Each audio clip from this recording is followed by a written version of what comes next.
আসসালামু আলাইকুম রহমতুল্লাহ। প্রিয় দর্শকবৃন্দ, বর্তমানে দেশে চলছে পূজার উৎসব।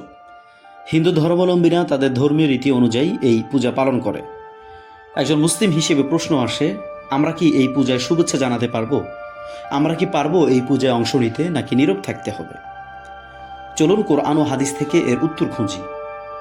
ইসলাম আমাদের শিক্ষা দিয়েছে, অন্য ধর্মাবলম্বীদের প্রতি সম্মান দেখাতে হবে, কষ্ট দেওয়া যাবে না।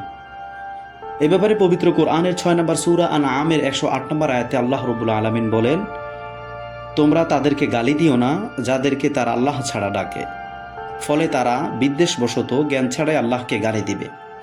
অর্থাৎ আমরা কারো ধর্ম নিয়ে বিদ্রুপ বা কটূক্তি করব না, এটাই ইসলামের শিক্ষা।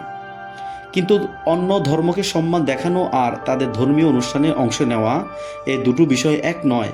এখানেই পার্থক্যটা বুঝতে হবে। পবিত্র কোরআনের 109 নম্বর সূরা কাফিরুনের 6 নম্বর আয়াতে আল্লাহ রাব্বুল আলামিন বলেন, তোমাদের জন্য তোমাদের দিন, আমার জন্য আমার দিন।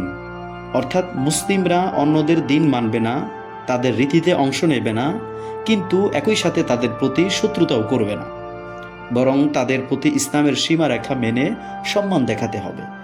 এখানে একটি কথা বলা হয়েছে, সীমারেখা মেনে সম্মান দেখাতে হবে। সম্মান দেখানোর অর্থ এই নয় যে তাদের পূজার শুভেচ্ছা জানাতে হবে।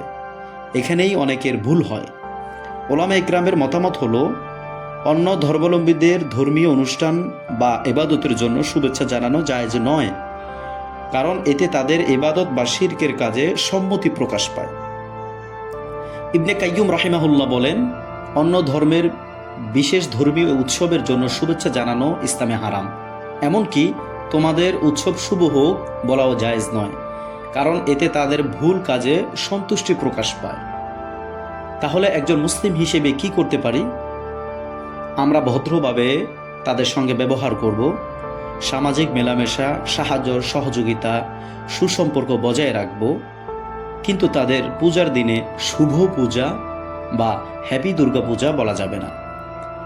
কারণ আবু দাউদ শরীফের 4031 নম্বর হাদিসে রাসূল সাল্লাল্লাহু আলাইহি ওয়াসাল্লাম বলেছেন, যে ব্যক্তি কোনো কওমের অনুকরণ করে সে তাদেরই একজন গণ্য হবে। প্রিয় মুসলিম ভাই ও বোনেরা, ইসলাম শান্তির ধর্ম।